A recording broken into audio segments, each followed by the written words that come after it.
Capítulo 9. Lágrimas. Porta-retrato.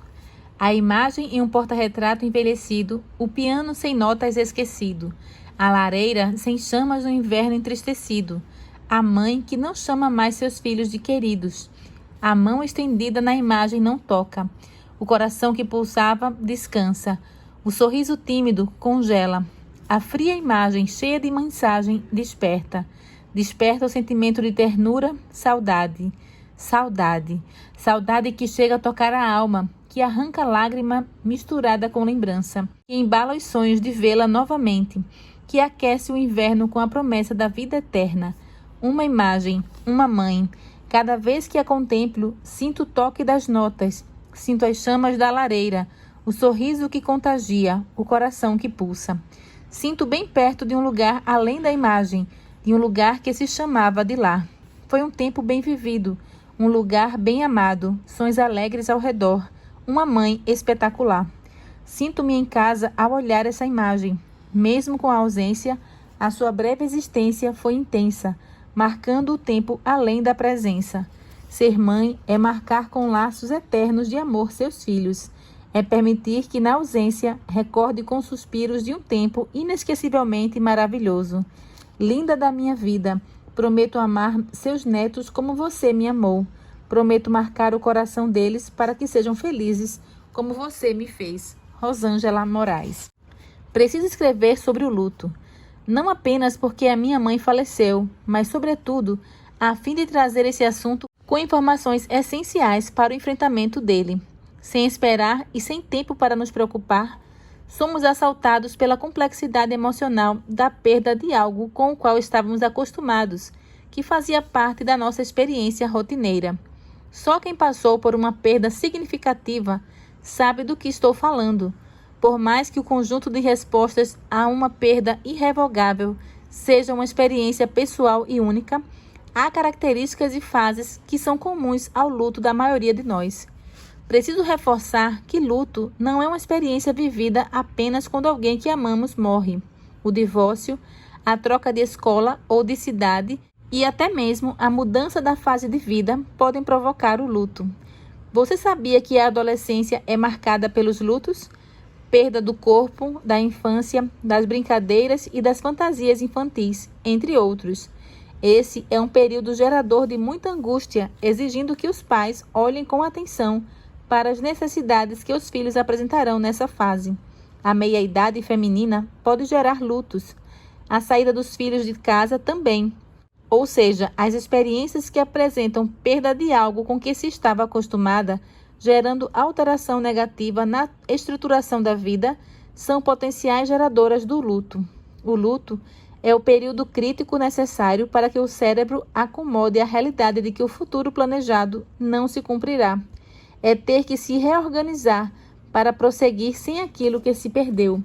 E esse processo exigirá o envolvimento de várias estruturas e substâncias cerebrais, devido à robustez do evento. O luto é uma experiência exclusivamente humana, pois somente nós somos capazes de projetar o futuro. Os animais sentem suas perdas de forma momentânea, pois a ausência da percepção sobre o porvir impede que o sofrimento pelo que se foi arraste-se por período mais longo. A minha mãe entrou em coma na semana da arguição do meu doutorado e faleceu 17 dias depois. Confesso que eu tinha a impressão de que seria impossível retornar às atividades corriqueiras, muito menos seguir em frente com os projetos acadêmicos tão incentivados por ela. Eu vivi quase todas as dimensões do luto, que são: dimensão emocional do luto, choque, sensação de perda, negação, tristeza, apatia, angústia, agitação, raiva, ansiedade, medo, culpa, alívio, solidão. Dimensão intelectual do luto, descrença, preocupação, baixa concentração, desorganização, déficit de memória, confusão, desorientação. Dimensão física do luto, aperto no peito, vazio no estômago, boca seca, nó na garganta, falta de ar, distúrbios do sono, distúrbios alimentares. dimensão espiritual do luto, sonhos, perda da fé, raiva de Deus, dor espiritual, questionamento de valores, traição de Deus, dimensão social do luto, perda da identidade, isolamento, falta de interação, perda da habilidade para se relacionar socialmente. As dimensões anteriormente citadas vão variar em suas características e intensidade, mas as fases do processo de luto normal ocorrerão assim: entorpecimento, dura até uma semana, mesclado por acessos de raiva e tristeza. Anseio ou protesto, emoções fortes e agitação física. O enlutado fica à procura da pessoa perdida. Desespero é a fase mais difícil, lenta e dolorosa, capaz de provocar apatia, depressão e desmotivação pela vida.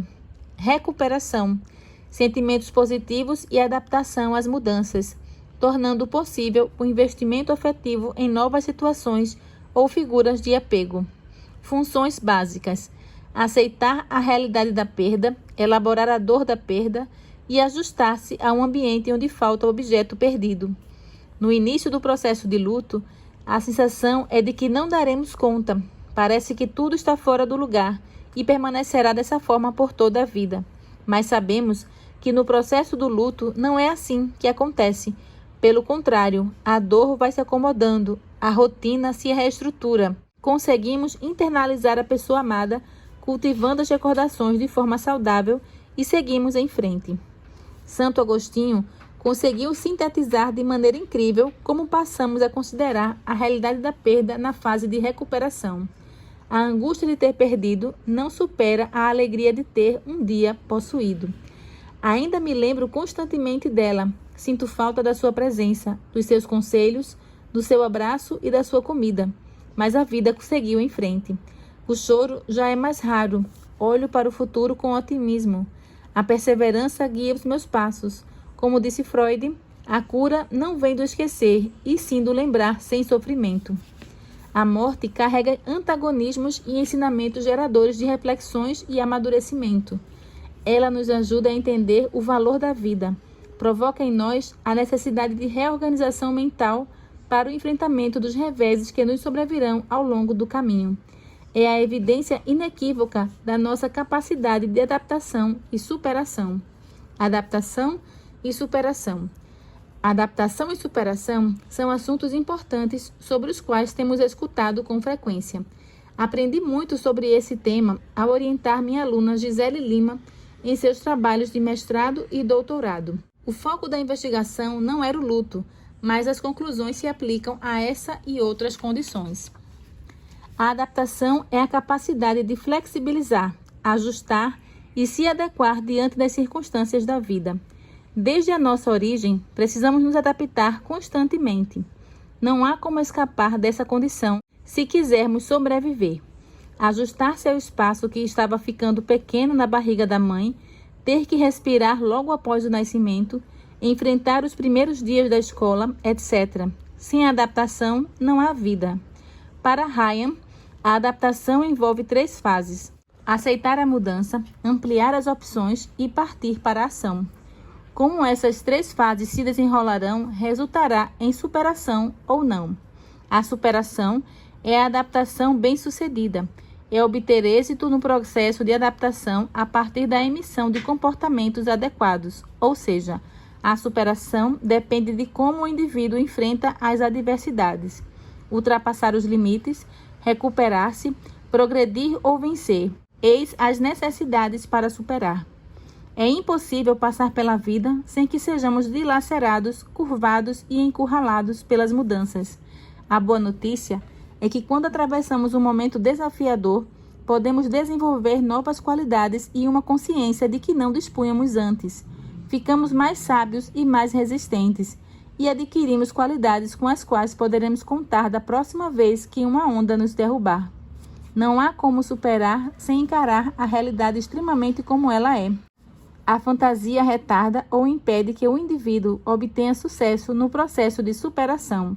Negar os fatos age para impedir que você aceite o que está ocorrendo e, consequentemente, as suas ações não serão dirigidas para encontrar o melhor caminho diante da situação. Para Tejon, ou você aceita ou você nega a realidade adversa. Ao aceitar, você assume o controle da vida, desenrolando em oportunidades de grandes saltos na própria história.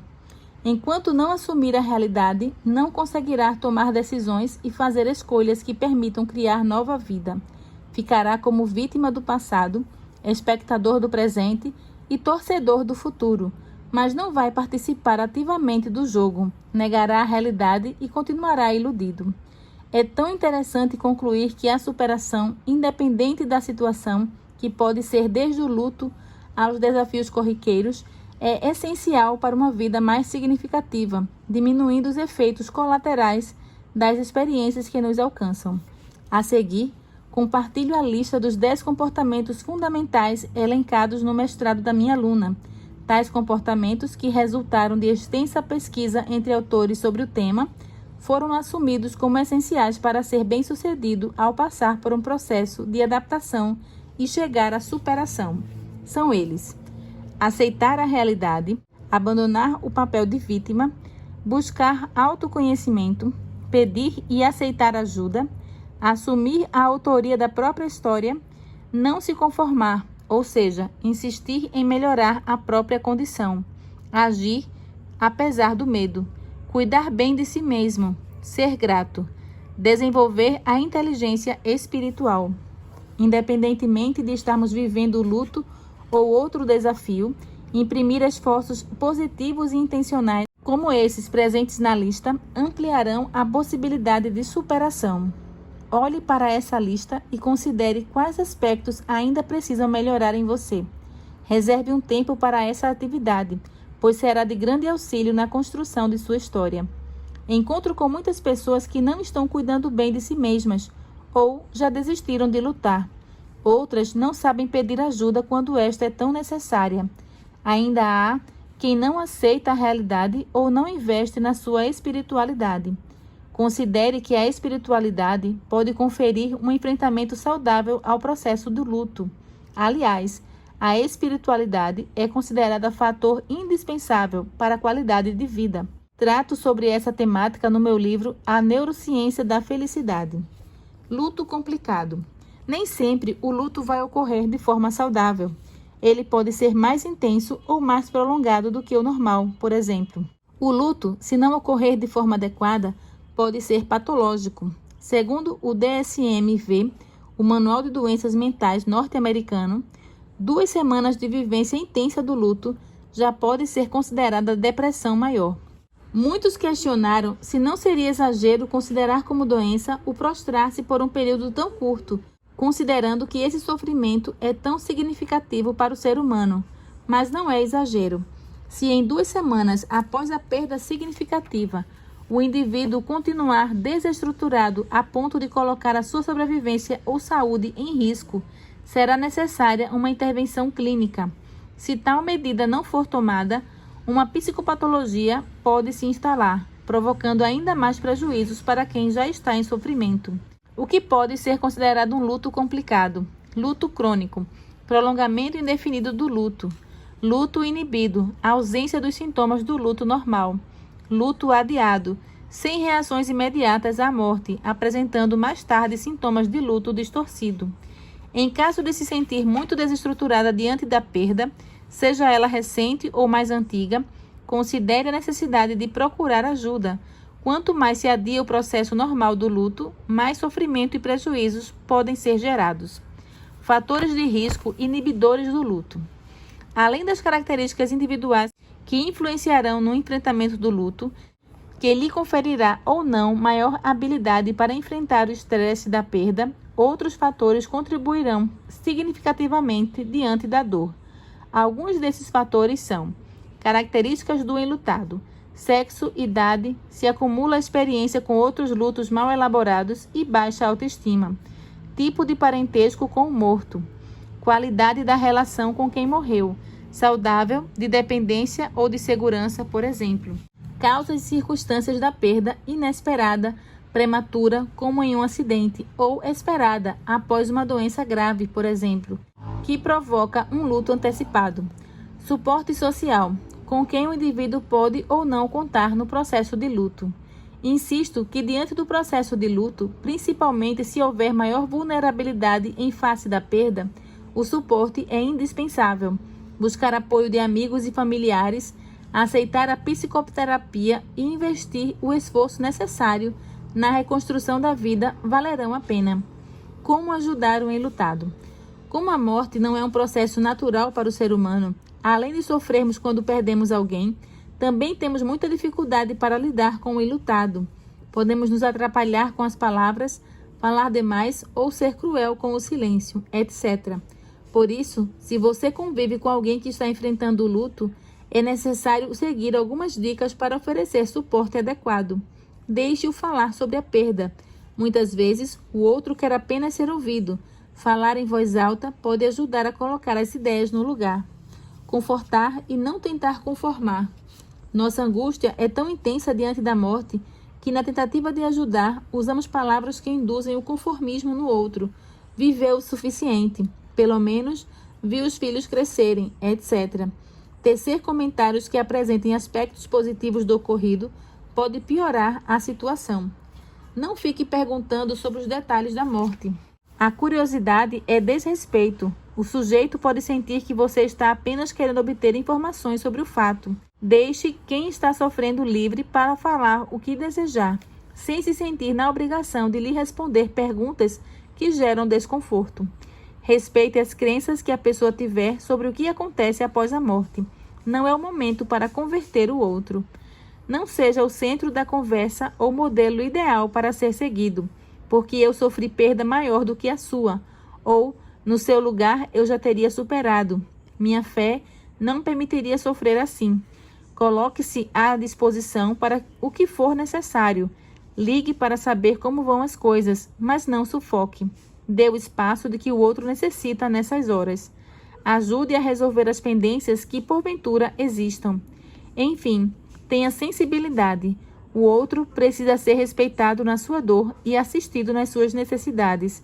Não é hora de sufocar, muito menos abandonar. Quando o luto termina?